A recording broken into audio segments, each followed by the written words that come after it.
তো বন্ধুরা আজকে আমি একটা মুভি দেখলাম, মুভিটার নাম হলো নাগাবান্ধম। তো মুভিটি কেমন হয়েছে সেটাই আলোচনা করবো তোমাদের সাথে। তার আগে বলে দিই, তোমরা যদি এই মুভিটি দেখতে চাও অ্যামাজন প্রাইম ভিডিওতে যা দেখতে পারো, সেখানে হিন্দি ডাবিংয়ে অ্যাভেলেবেল আছে। এই মুভিটি দেখার জন্য তোমাদেরকে কমসে কম 3 ঘন্টা 5 মিনিটের সময় দিতে লাগবো।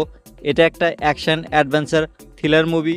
এই মুভির মুখ্য চরিত্রে আছে বিরাট কার্নি, নাভানাতেশ, জগপতি বাবু, মুরলী শর্মা, রামচন্দ্র রাজু, ঋষভ সোহানি, আরও বহুত ভালো ভালো অ্যাক্টর এই মুভিতে কাজ করছে। আর এই মুভির ডিরেক্টর হলো অভিষেক নামা। তো এই মুভির কাহিনীটার কথা যদি বলি, মুভির কাহিনীটা দুটা টাইম লাইনে দেখানো হয়েছে।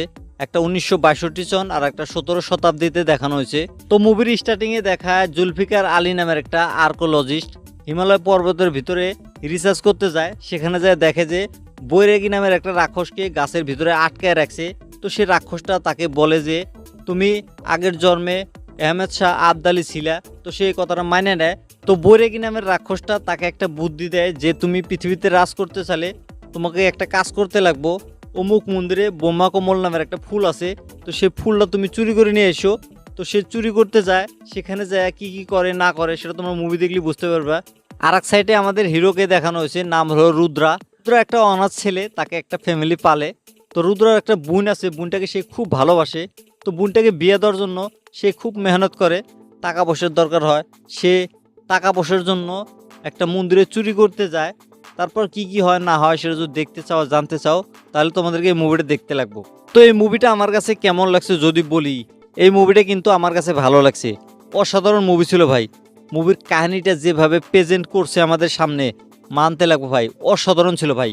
এই মুভিতে কি ছিল না ভাই, action, love story, emotional scene, খুব সুন্দর একটা মুভি ভাই। তোমরা যদি মুভিটা দেখো তোমাদেরও ভালো লাগবে। কাস্টের পারফরমেন্সের কথা যদি বলি, বিরাট এই মুভির ভিতরে দুইটা ক্যারেক্টারে দেখা গেছে, একটা নাগা সাধু আর একটা রুদ্রার ভূমিকাতে। তো সেই দুইটা ক্যারেক্টারে খুব ভালোভাবে অ্যাক্টিং করছে। তারপর ঋষভ সোহানির কথা যদি বলি, ঋষভ সোহানি এই মুভিতে একটা ভিলেনের চরিত্রে অভিনয় করছে। সে খুব সুন্দর অ্যাক্টিং করে দেখেছে। বাকি যতগুলো ক্যারেক্টার ছিল তারাও খুব ভালোভাবে অ্যাক্টিং করছে। সিনেমাটোগ্রাফির কথা যদি বলি, মুভির সিনেমাটোগ্রাফিগুলো কিন্তু খুবই ভালো হয়েছে। যেমন 17 শতাব্দীর যে ঘটনাগুলো দেখানো হয়েছে সেগুলো খুব ভালোভাবে দেখানো হয়েছে। মন্দিরগুলো দেখানো হয়েছে সেগুলোও খুব সুন্দর হয়েছে। ঝর্ণা, জঙ্গলগুলো দেখানো হয়েছে সেগুলো খুবই সুন্দর হয়েছে। মুভির ডাইরেকশন খুবই ভালো। মুভিতে ভিএফএক্স ইউজ করা হয়েছে। কিছু কিছু জায়গাতে ভিএফএক্স ভালো হয়েছে, কিছু কিছু জায়গাতে খারাপ হয়েছে। সিজিআই ইউজ করা হয়েছে, কিছু কিছু জায়গা ভালো হয়েছে, কিছু কিছু জায়গা খারাপ হয়েছে। ব্যাকগ্রাউন্ড মিউজিকের কথা যদি বলি, মুভিতে ব্যাকগ্রাউন্ড মিউজিকগুলো খুবই ভালো হয়েছে। 3-4টে গান আছে, গানগুলো না থাকলে আরও বেশি ভালো হতো। রান টাইমটা কমে যেত, 2.5 ঘন্টার ভিতরে মুভিটা কমপ্লিট করলে আরও বেশি ভালো হতো।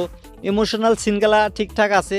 অ্যাকশন সিনের কথা যদি বলি, মুভির অ্যাকশন সিনগুলা খুব ভালোভাবে কোরিওগ্রাফি করা হয়েছে, দেখতে খুবই ভালো লাগে। মুভিতে ব্রুটাল সিন বহুত আছে। তোমরা যদি এই মুভিটা ফ্যামিলির সাথে দেখতে চাও দেখতে পারো, কোনো প্রবলেম নাই। আর তোমরা যদি এই মুভিটা দেখছাও তাহলে আমাকে কমেন্ট করে জানিয়ে দিও মুভিটা তোমাদের কাছে কেমন লাগছে। আর এই মুভির হিন্দি ডাবিং খুবই ভালো হয়েছে। আর আমার রিভিউটা তোমাদের কাছে কেমন লাগছে সেটা তোমরা কমেন্ট করে জানিয়ে দিও। আর এরকম রিভিউ দেখার জন্য আমার এই চ্যানেলটা সাবস্ক্রাইব করে দিও।